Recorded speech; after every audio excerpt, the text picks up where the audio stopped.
Alright, so at the request of one of my players, I'm actually going to talk specifically about him. And this is not just because he asked, but because he actually gave a good reason for it. There have been so many specific instances where the characters as a group have done things, but each and every one of them have done one or two things that just makes them stand out. And I'm going to start off with probably the biggest of them, and that's Arbogast. As I said, Arbogast is an 8-foot tall lion man.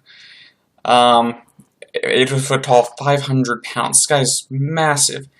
And he seems to end up in the strangest situations. And this is largely because of the player behind it. He just does stuff. Like, he doesn't really...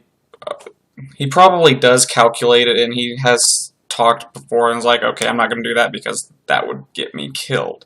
That would be stupid. But he just does things. So, to start off, one of the first things he did that made me kind of like, okay, this guy is interesting, is shortly after the first fight, the one that I just talked about, we're fighting these monks, or the group is fighting these monks. And he says, you know, there's a guy way over there, and I can't get to him. Or something. I think he just couldn't get to him, or he just wanted to do something interesting. So what he does is he picks up our cleric. He picks up the cleric. How could I not remember the fucking term cleric? He picks up the cleric, and he javelins this guy. And the way I did it is I'm like, okay, make a strength check. First and foremost. If he doesn't want to be thrown, I'm going to have you make a grapple check too. But so he makes a strength check. He's got 18 strength at level 1, I think.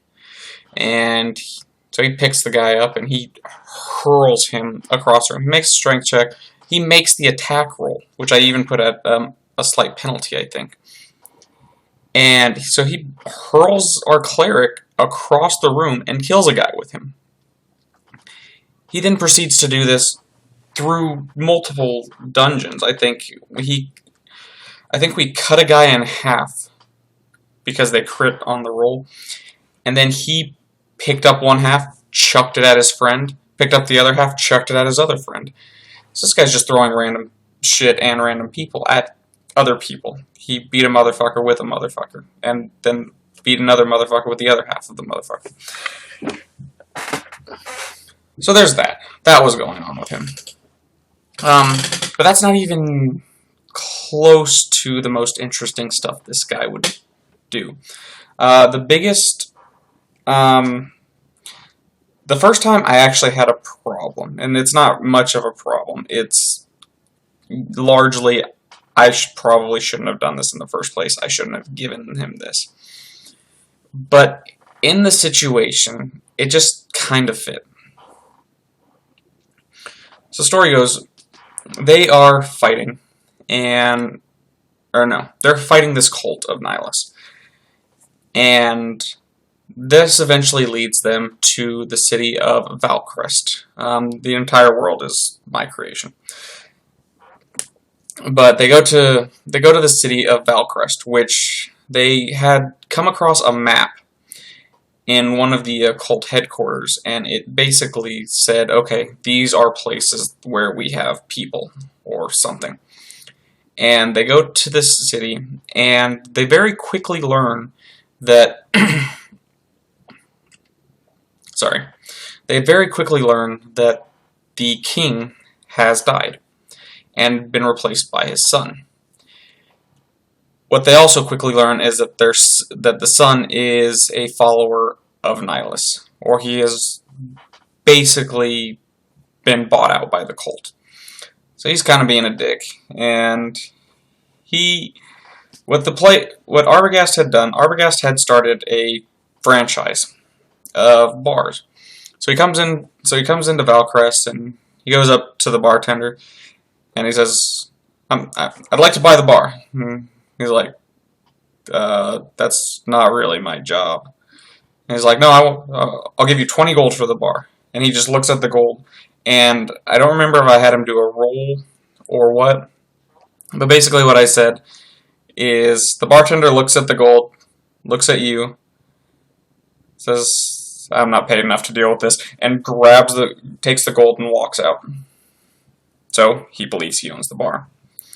Eventually they are arrested, and they confront the king, and he says, I think, how did this conversation go? Basically, specifics don't matter. Basically, the king was just like, okay, I don't like you, and you say you own a bar in this town, well, it's my bar now. Which, I guess technically he does have the right to in my kingdoms. So what he does is he locks up the group, and this is the first time we see Arbogasting. Basically, he wants to punch his way out. He's got a high strength, but he's rolling low. He's like, okay, try again. Okay. And he tries. And I'm like, no, you still don't get out the wall.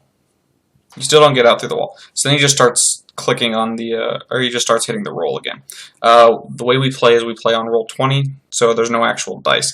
So he's just clicking the re-roll button, so these dice are just popping up on my screen. And eventually I'm just like, fine, you punch out the wall, which probably I shouldn't have done. I probably should have said something, but it kind of comical effect of just the monk just brute forcing his way through the wall. And so they're out.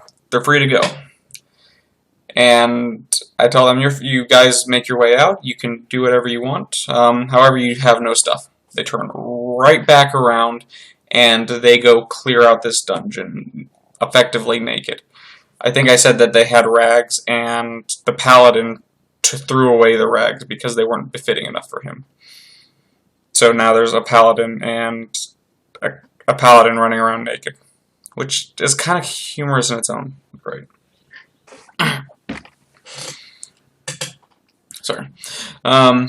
So from there, they go through, they kick everyone's ass, and they end up in the throne room.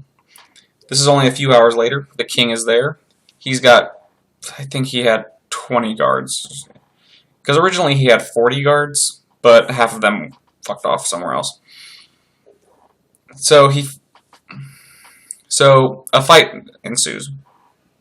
And very quickly, they realize the fight isn't going so good for them. I had made a bunch of enemies that theoretically should have been able to take this guy. Or take the group.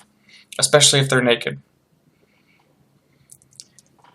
What he does is, because he is a monk, and because he is an 8-foot-tall lion man, he is able to basically run around the group of guards and place himself in position where he can use his roar attack. As I mentioned before, Arbogast has a roar ability, which is basically like having a breath weapon for him. Did I mention it? Yes, I did. It's basically like having a breath weapon that scales off of his level. At the time, I think it did 5d4, something like that, 4 or 5d4. And he did, it doesn't matter. Basically, he was going up against a noble. And the noble NPC has maybe 18 health if they're lucky. He wasn't lucky. I think he only had like 10. And he did more than 10 damage. So he effectively one-shots the king. And I'm like, okay, so what do you do from here? And the discussion came up, and he's like, can I just become king? Just sit on the throne? I think he just said he just wants to sit on the throne because he was getting his ass kicked. And I'm like, yeah, what do? You just walk up, grab the... Because I interpreted this as he's going to walk up and declare himself king. I don't know if he intended this, but... So I'm like, what? You walk up, you reach down, grab the crown off the kid, and then kick him to the side and sit on the throne? And he was like, Yeah, that's a good idea. That's exactly what I do. And so that is how Arbogast became king. And we nicknamed him Arbogast Stormcloak from Skyrim. And from there, he led a war. Well, we explained how Leodin's homeland had been taken over, or his city, because he is the son of a lord. His city was taken over, and they started a war from there. A war to reclaim it. Oh, excuse me, sorry. So, that's probably one of his high points. At that point, he had dubbed himself the Champion King because in a previous encounter, he started sort of a wrestler gimmick. Fuzz is a wrestling fan, something we argue about from time to time, which is unimportant, but he's a wrestling fan, so he brings that into this character. In one of our encounters, I think he frog splashed a guy to death, and then shortly afterwards, he DDT'd a guy to death. And then he took that guy's shield, made it into a belt, and dubbed himself the Champion King. So, where was I going from there? Well, at that point, he was the Champion King. And from that point on, nothing really noteworthy happens. Until they go to take the, basically they had found out that the big bad guy is trying to find a weapon, a very magical special weapon. And they deal with that situation, but as soon as they're done with that, they are told that the entire nation, or the entire capital city of Valcrest, is gone.